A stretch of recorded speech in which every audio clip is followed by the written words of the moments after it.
Hello dear student, welcome to my channel Arup study সেন্টারে তোমাদের প্রত্যেক ছাত্রছাত্রীকে স্বাগত। তো দেখো, কিছুক্ষণ আগে উচ্চ মাধ্যমিক 4th সেমিস্টার জিওগ্রাফি পরীক্ষা তোমরা শেষ করেছো। আজকে প্রশ্নপত্র তোমাদের খুব ভালো ছিল, প্রত্যেকে আশা করি খুব ভালো পরীক্ষা হয়েছে, তোমাদের অনেক অনেক শুভেচ্ছা।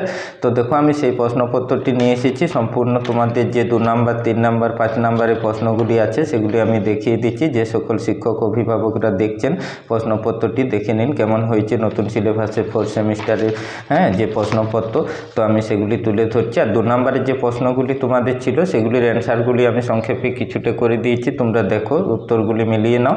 তো দেখো তোমাদের আমি সেই প্রশ্ন উত্তরগুলি দেখিয়ে দিচ্ছি। তো দেখো, প্রথমে তোমাদের যে 4টি প্রশ্ন এখানে করতে হবে, 2টি প্রশ্ন দেখো, 4টি প্রশ্নের মধ্যে 2টি প্রশ্নের এখানে 6 গুণিত 2 12 তোমাদের 2 নম্বর প্রশ্নমানের আছে।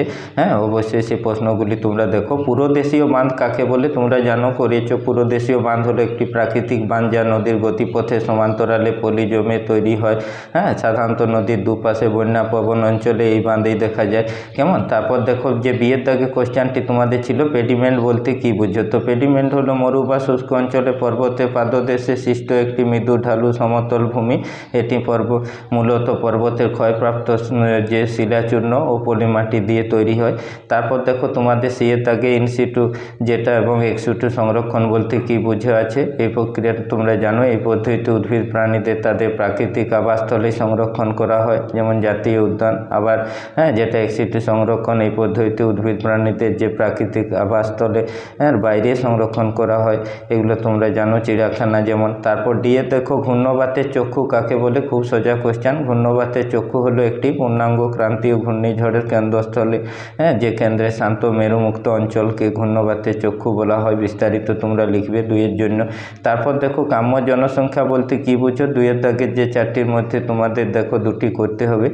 প্রথমে দিয়ে আছে কাম্য জনসংখ্যা বলতে কি বুঝো। কাম্য জনসংখ্যা হলো এমন একটি আদর্শ পরিস্থিতি যেখানে একটি দেশের জনসংখ্যা এবং প্রাকৃতিক সম্পদের মধ্যে ভারসাম্য বজায় থাকে।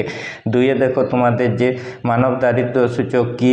মানব দারিদ্র সূচকও হলো একটি পরিমাপক যা কোনো দেশের বা অঞ্চলের মানুষের মধ্যে বিদ্যমান বঞ্চনা বা দারিদ্র্যের মাত্রা নির্দেশ করে, যেমন বিশুদ্ধ পানীয় জল সম্পর্কে। তারপর দেখো, ইমিগ্রেশনের মধ্যে পার্থক্য তোমাদের দিয়েছে।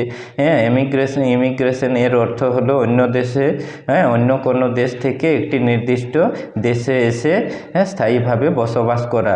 আর তার উল্টোটি ইমিগ্রেশন তোমরা জানো, এর অর্থ হচ্ছে নিজের দেশ ছেড়ে অন্য কোনো দেশে গিয়ে বসবাস শুরু করা। কেমন? এটি লিখলে তোমরা এখানে পার্থক্যের 2 পেয়ে যাবে।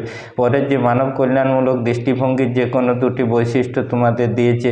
এটি মানুষের স্বাস্থ্য, শিক্ষা, জাতীয় জীবনযাত্রার যে মানের উন্নতির উপর গুরুত্ব আরোপ করে, সমাজে সমতা এবং ন্যায় বিচার প্রতিষ্ঠায় সহায়তা করে।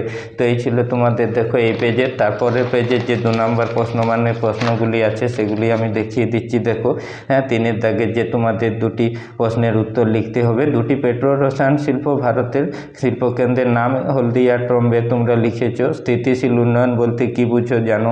স্থিতিশীল উন্নয়ন বলতে এমন একটি উন্নয়ন প্রক্রিয়াকে বোঝায় যা বর্তমান প্রজন্মের চাহিদা মেটানোর পাশাপাশি ভবিষ্যৎ প্রজন্মের নিজস্ব চাহিদা মেটানোর যে ক্ষমতা সেটি অক্ষুণ্ণ রাখে। তারপর দেখো, যে LULC এটা land use and land cover ম্যাপকে বোঝায়। তারপর দেখো, ভারতবর্ষের খাদ্য প্রক্রিয়াকরণ শিল্পের যে কোনো 2টি সমস্যা, যে অপর্যাপ্ত পরিকাঠামো যেমন হিমঘর, পরিবহন ব্যবস্থা, গুদামজাত করার আধুনিক সুবিধা যেটা অভাব, এটি বড় একটি সমস্যা। এরকমভাবে 2টি সমস্যা তোমরা লিখেছো। এবার দেখো, যে 3 নম্বর প্রশ্নমানগুলি ছিল সেগুলি তোমাদের খুব সোজা। ঘূর্ণবাত, প্রতি ঘূর্ণবাতের মধ্যে পার্থক্য, চিত্তসহ অভিসারী পাত সীমানা, প্রতিসারী পাত সীমানার মধ্যে 2টি পার্থক্য, ফিয়র্ড উপকূল কীভাবে গঠিত হয়, চিত্র দিয়ে তোমরা এটা লিখেছো।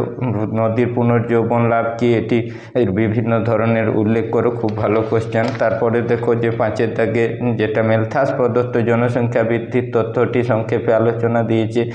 জনঘনত্ব, মানুষ জমির অনুপাতের মধ্যে 3টি পার্থক্য, বিশ্বব্যাপী জনসংখ্যা বন্টনের উপর পরিব্রাজনের 3টি প্রভাব, জনসংখ্যা নিয়ন্ত্রণের 3টি প্রয়োজনীয়তা উল্লেখ। এগুলি খুব সোজা কোশ্চেন। 6-এর দাগে দেখো, যে সুন্দরবন অঞ্চলে মানুষ বন্যপ্রাণী সংঘাতের 3টি যে ক্ষতিকারক প্রভাব, গোষ্ঠীবদ্ধ জনবসতি গড়ে ওঠার কারণগুলি ব্যাখ্যা করো। সাম্প্রতিককালে ভারতে মোটর গাড়ি নির্মাণ শিল্পের দ্রুত বিকাশের 3টি কারণ উল্লেখ।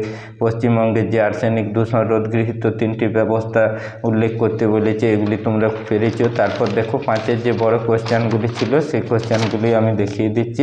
এখানে তোমাদের একটি করতে হবে, বায়ুর ক্ষয় কার্যের ফলে সৃষ্টি যে কোনো 5টি ভূমিরূপের চিত্রসহ বর্ণনা, আর নাতিশীতোষ্ণ ঘূর্ণবাতের উৎপত্তি বিকাশের পর্যায়গুলি চিত্রসহ আলোচনা করো। তো এই কোশ্চেনটি তোমাদের ছিল, আমি সেটি দেখিয়ে দিলাম। 2 নম্বরেরগুলি উত্তর সহ তোমাদের বুঝিয়ে দিয়েছি। হ্যাঁ, ভিডিওটি ভালো লাগলে অবশ্যই লাইক দেবে, বন্ধুদের মধ্যে শেয়ার করবে, চ্যানেলটিকে অবশ্যই সাবস্ক্রাইব করে রাখবে অন্যান্য ভিডিও পেতে।